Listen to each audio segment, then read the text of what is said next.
everyone, welcome back to Dobby Books. So today I'm going to go over books that I got yesterday at my library sale and one or two items that I ended up getting recently from eBay. All right, so let's get started. Library sale first. First item, Jean-Jacques Rousseau, The Reveries of the Solitary Walker. This looks like it's part of a series from Hackett Publishing Company, and I'm trying to see when this was published.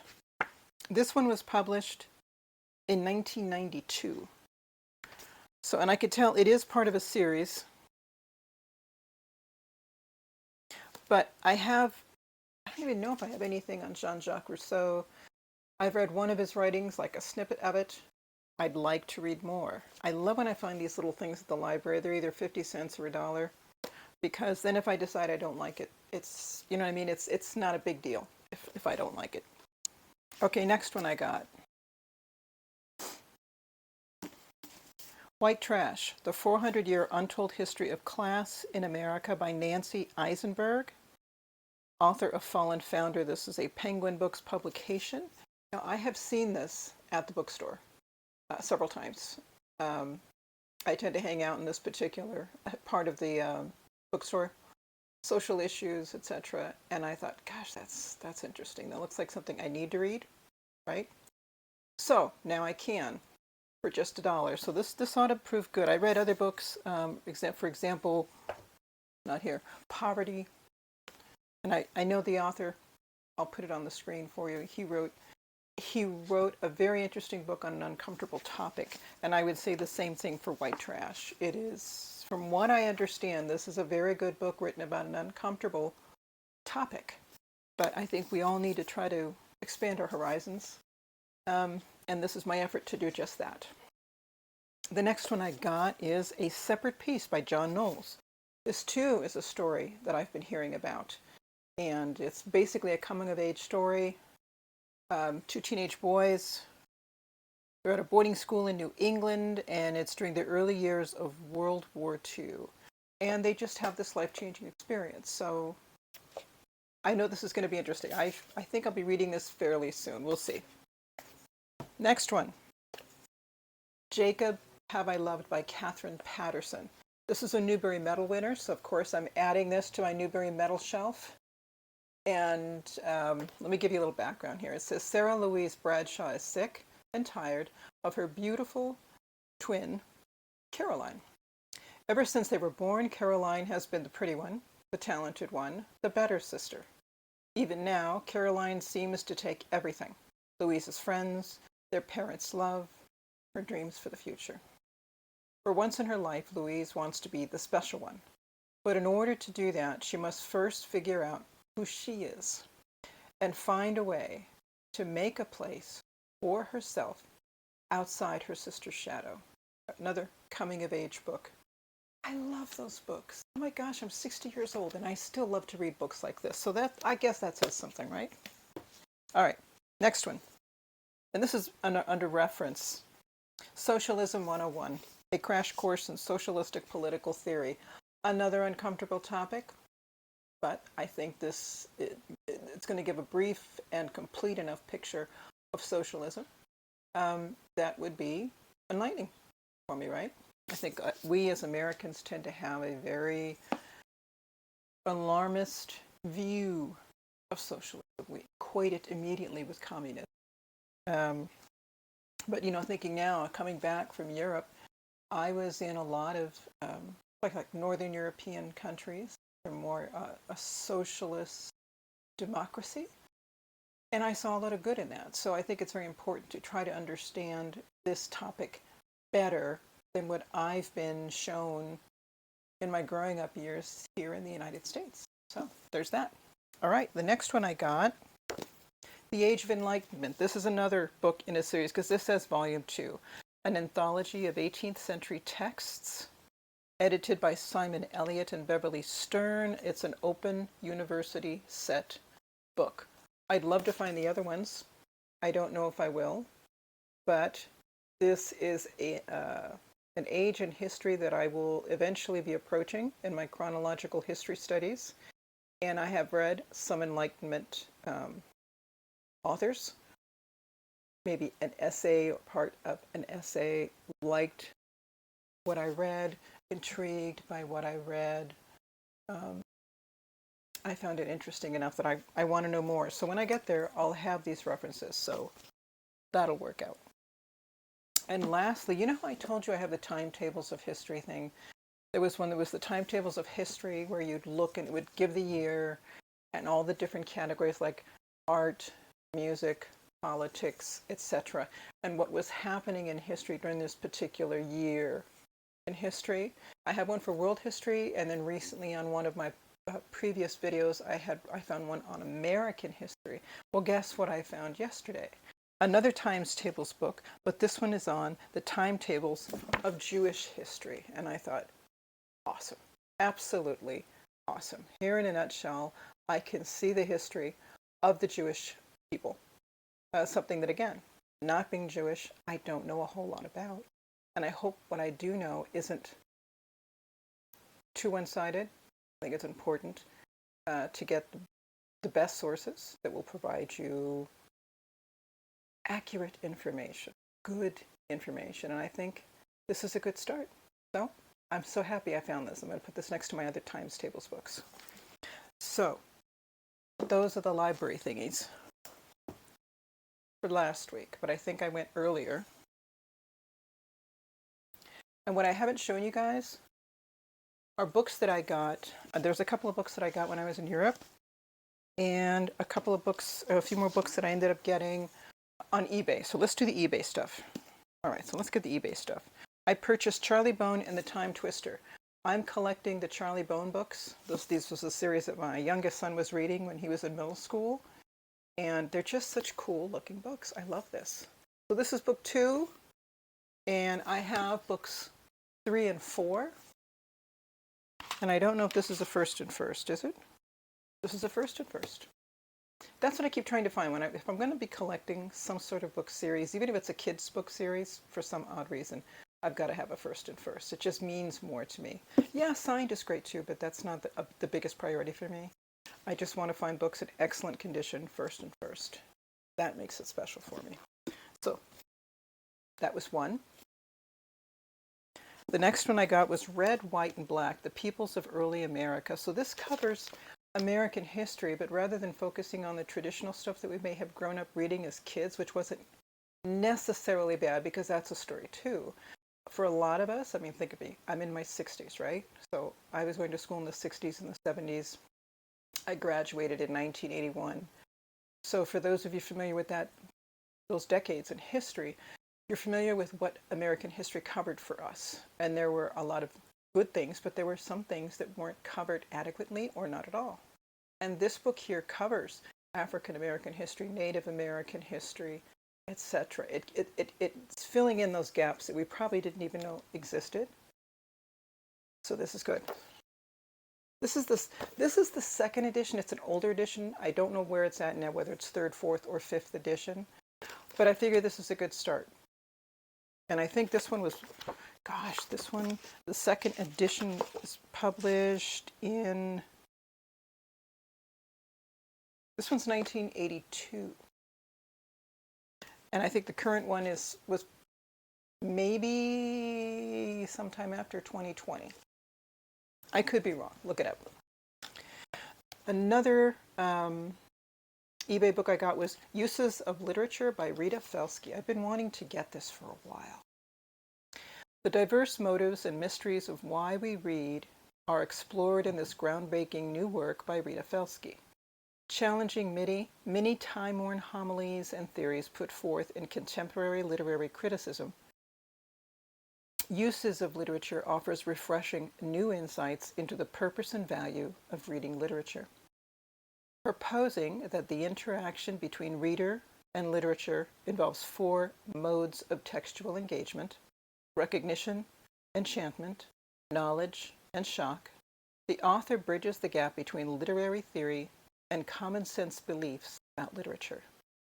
Wonderfully original and brimming with valuable insights and provocative ideas, Uses of Literature will change the way you think about why you read.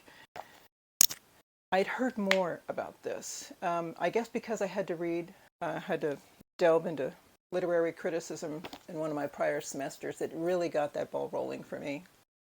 So this is going to expand on it. I suspect that Felsky's approach might be leaning a little bit more towards traditional rather than modern. So let's see if I'm right on that as I read through it. We'll see. Then another one I got, I didn't get this from eBay. Actually, I got this when I went to Barnes & Noble, and I wasn't looking for it, but I really thought it was a good title, The Letters of Vincent van Gogh. Again, this is also going to be an excellent one. You know, when you're studying history, you're not just studying events and people, but you're also studying art and literature and music, etc., because that's also affected by things going on in history. This is going to be when I'm studying early modern history. I want to delve into at least a few of these letters. Just have them nearby whenever I'm looking through Van Gogh's art, and I have a book on Van Gogh's art. This will accompany it, I think, very well. And these are the two books that I purchased in Venice. There were some bookstores that I really wanted to see when I was in Europe. There were time constraints. We were on a tour. Let's say if we were on it. You know the Shakespeare and Company in Paris? I wanted to go there and on a tour of the city on that cloudy, rainy day. It was a wonderful tour. We got to see Notre Dame from across the water and lots of other beautiful places in Paris, including Shakespeare and Company. I would have given my eye teeth to drop the tour and just walk in there and spend the next 4 or 5 hours. But I couldn't do it. And I thought, I'm not going to be able to come back because I have to leave tomorrow. So that's just one regret from my European trip. I did peruse other shops, Venice and Florence. Where else? Amsterdam. I did see other bookshops. I didn't really purchase anything. I was trying to be careful because books are heavy and I didn't want to have to pay for too much on my way back. If you guys have an idea of how I can go about that next time I'm in Europe, if I want to buy a few books, is shipping going to be expensive if I decide to ship them home? Let me know, guys. I don't know. It was my first time being in Europe and wanting to purchase a zillion books, but not knowing how to handle that. So let me know. One of them I got was Venice, the Basics. And this is a, let me show you. I got to take off the plastic cover. So it's a history of Venice, but it covers it in an abbreviated form, which is a good start for anybody. Imagine if I took home a full-size book of a full history of Venice. Oh my gosh, I'd never fit it. But this, Venice, the Basics, and if I could, it has, here's the titles. A people of fishermen and salt miners amidst the swamps and marshlands. The city is built, the city of stone, the city is no longer an island. I like those sections. So this goes into, so you have your text and you have your illustration. Ooh, this is neato. There you're seeing Venice.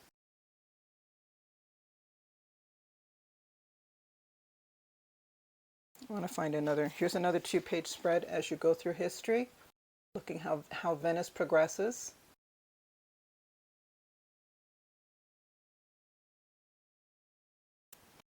Let me find another 2-page spread for you. They're talking about the building of this city. I don't know if this explains it to you, but here's an illustration of construction.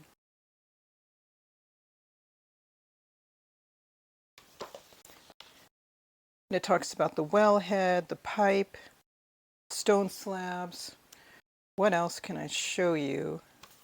Here's one that's showing you underneath the water, the blocks of Istrian stone, the brick foundation plinth, the raft made of planks of wood, and then the piles that were driven into the water, which is what Venice is built on top of, piles. When you put wood in water, it doesn't rot. Trees, when you put them in water, they don't rot. They what's the word for it? They petrify, like fossils do. So that's what Venice is built on top of, something I didn't know. And then here's a cutout that shows you the inside of a building. And of course, there's your text. So I thought this was a good mini history lesson on Venice, which was important for me to know. Plus, of course, in Venice is the home of Marco Polo. He had a nickname called El Mille because everything he said, oh, China has, you know, a million of this, a million of that, 1,000 of this, 1,000 of that, the exaggerator. And he just got that nickname because everything he said, was just so super, you know, he would exaggerate a bit. So what I ended up getting was a book on Marco Polo, Testimonies of an Extraordinary Journey. I have the book, the text of Marco Polo where he wrote about his journeys, another Penguin publication. And of course, this would be a briefer picture book version of the same thing. Again, I'm always looking for books in different formats that talk about the same topic that would be on a simpler scale for a younger reader. And this one is definitely it. So here's this cool map, right? And then as you go through the book, you have the people that Marco Polo encounters, the text that explains who these people are, the role they played, etc. And the book continues on in that same vein. A couple of more illustrations. So I really thought this was a perfect kind of like middle grade, junior high cool thing as an introduction to Marco Polo. You don't want to go into the original text. So this was a really cool book. I love the color. Love, love, love this color. So these were the two books that I ended up getting when I was in here, both of them in Venice. And that was really neat because, I mean, how many of us, when we walk into an American bookstore, are going to find a section written that has books in French? Or Spanish is, especially being here in California, I've always found a section in the larger bookstores of books in Spanish. I would purchase them for my mother, so I'm aware of those. But in Europe, it was just a little more diverse. I would find books not only in the language of that particular country that I was in, but I would find them in English and French. Some were in Russian, or some in Polish. I found less of them in Spanish. But that kind of impressed me. It's like, okay, part of it makes sense because the United States is, as part of the American continent, our country's kind of big. So we're not really linked to other countries. We have Canada above, Mexico below.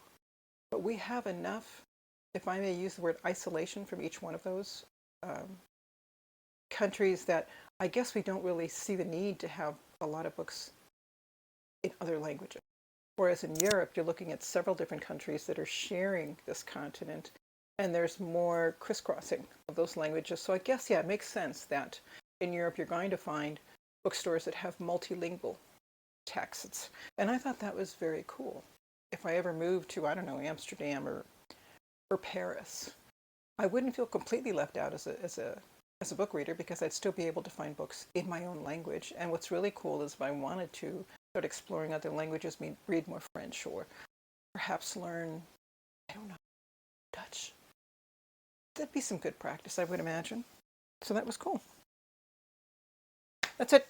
That's it, guys. I've blabbed long enough. Those were all my library finds. And yesterday I paid $8.50 for everything I had. That's just so exciting. Thanks for sharing this with me, everybody. Have a good week.